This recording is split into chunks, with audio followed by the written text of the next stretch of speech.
This is a throwaway, because I don't want anyone tracing this back to me. I just want to get this off my chest. So here goes.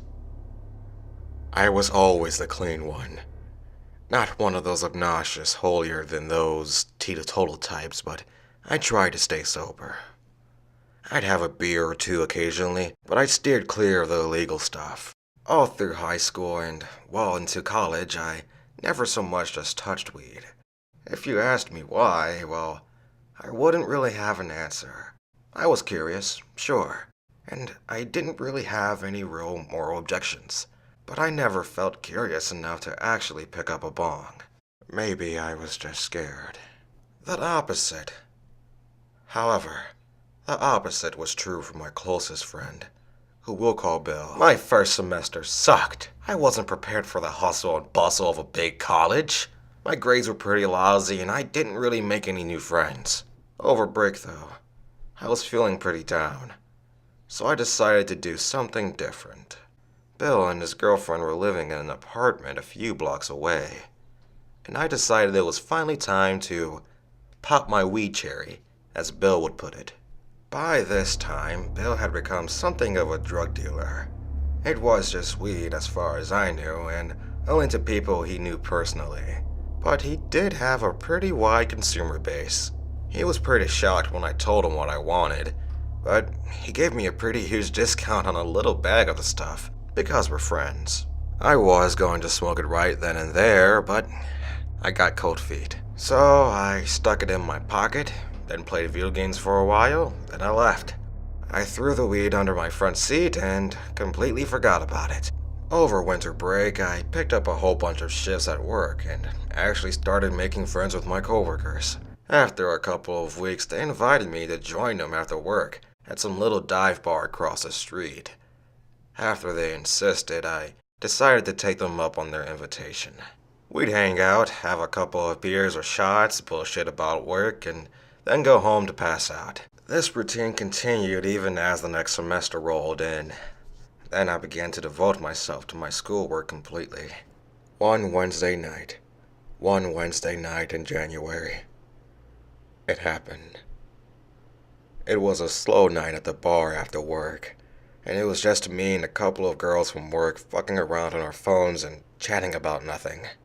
Out of nowhere, one of the girls, we'll call her Ashley, and she says, "God damn it, I really want to smoke up tonight, but nobody I know has any weed." A light bulb dings in my head.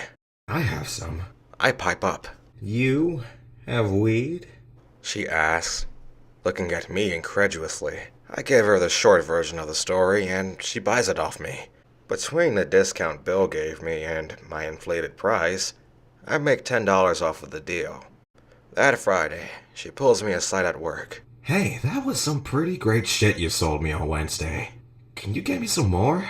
I should have just given her Bill's number. I could have just told her it was a one-time deal. I should never have done what I did. I agreed. I called Bill the next chance I got and told him the whole story. He sold me some more, and I sold to her the next Wednesday and made more money. And that's how it started. So simple. I was only selling to Ashley, although technically I was a drug dealer, but it wasn't bad. I was only selling to one friend. I was a broke college student who needed the money. Weed's the most harmless drug ever, right? It's not a big deal if one or two of my other coworkers hear about it and want to buy some, right? I can just buy more from Bill. He'll sell it, and they'll buy it. But it kept going. Soon I was selling to 7, 8, 9 people a week. I was bringing in more than enough money to live on comfortably, and I figured I could just save the rest for when I got out of school. I was feeling a little uncomfortable with how big this was snowballing, but the money. I was up to 11 buyers when Bill called me. "You're getting too big for me. I can't get enough weed to keep your coworker supplied. You're going to have to go to my supplier." I was greedy. I was stupid. I was arrogant. And I thought I was in control. How wrong I was. His supplier lived in a house in a bad part of town. The day Bill took me to meet him, I had a knot in my stomach. I told myself it was just my nerves. The whole house stunk. The plaster was stained and cracked, with broken windows covered up with cardboard. Bill escorted me in, past a room with a big table.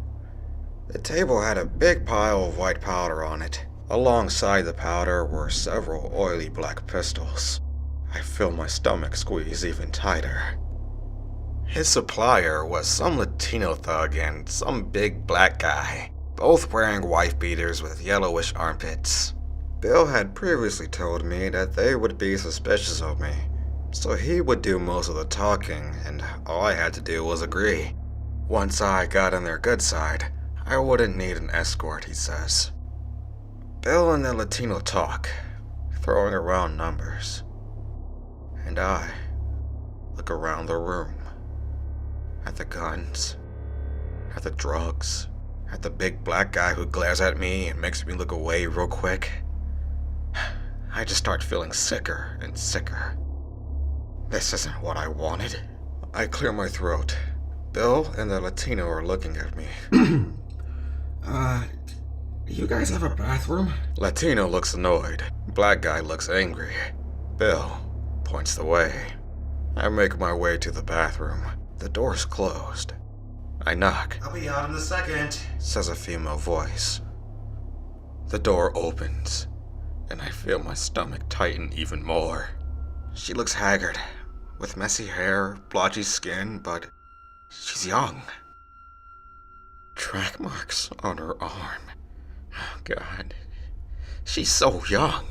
She can't be much older than my sister. Jesus, she looks a little like my sister. This isn't what I wanted. This isn't what I wanted at all. How did it come to this? I push past her, shut the door, and bend over the toilet. My stomach twists and churns, but the nausea slowly passes. After what feels like an eternity, I stand up, splash water on my face at that dirty sink, and then walked out. Back already? Bill asks. I can hear the sarcasm in his voice. Can I talk to you alone? I choke out, gesturing vaguely away from the room with the Latino and the black guy. He sighs, gets up, and follows me into another room. Look, man, you're being awfully suspicious right now. I want out. This isn't what I wanted. I want to get out of this. Are you fucking insane? You've already made these guys suspicious by holding up in the bathroom for so long. You walk in saying goodbye, they'll think they're about to get raided. I don't care. I don't want this. I never wanted this. I didn't think it would go this far. Is everything okay in here, man? Asked the Latino. His words silenced us both. Yeah, my friend here. He's just a little nervous. He's never really done anything like this before, so he's getting just a bit of cold feet. Cold feet, eh? Latino scowls and gestures at the black guy. I don't trust him, man. Search these fools. The black guy grabs me by the arm and twists it painfully behind my back. I scream. Stop it! Shouts Bill. He's not a fucking cop. Stop hurting him. Not a cop, eh? Then why haven't we seen him around before, huh? Why haven't we heard of him before? I think you got caught. The pigs cut you a deal if you rat out a big guy, huh? You bring this little fuck up here to bust us, huh?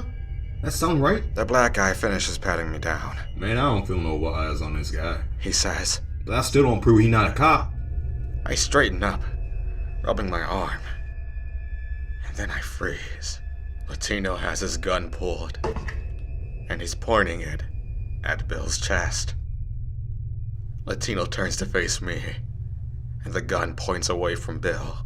All I remember is Bill lunging at the Latino, face full of rage and fury, hitting him, twisting the gun upwards towards the ceiling, throwing the Latino off balance. I remember the Latino shouting, and the gun firing, the shot hitting the ceiling as the report rang through the room. I remember the girl screaming in some other room. I remember the black guy yelling and shoving me to the ground, moving towards Latino and Bill. I remember Bill shouting, Run! I remember hearing gunshots behind me as I tore open the front door. After that, all I remember is running. running until my lungs screamed, until my feet wept, until my head spun and I crashed into the pavement. I collapsed in front of a store several blocks away. I told the medics and the cops I was running from a mugger. I just couldn't bring myself to tell the truth. Bill was reported missing the next day.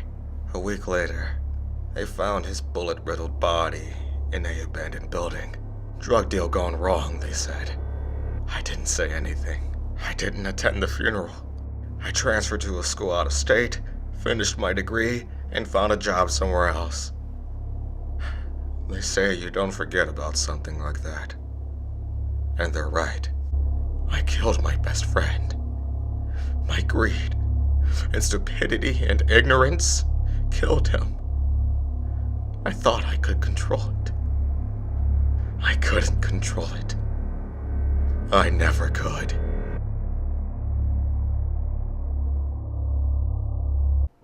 Whew. I know this is different from my usual stories that involve a monster or some kind of entity or any kind of demon, but I do hope you guys enjoyed this story. See, you don't always need a ghost or a ghoul for a scare. But what did you guys think of this story? Please, tell me in the comments below. Well, if you like my content and you want to see more, and you don't want to see me waterboard myself, I would appreciate if you would shake that subscribe button. It would mean a lot to me and to this channel. Also, don't forget to like and share this with all your horror-loving friends. It would mean so much to me, guys. Come on, let's reach 1,000 subscribers before Halloween. I think we can do it. Come on. But that's all I have for you tonight. Sleep well. You're gonna need it.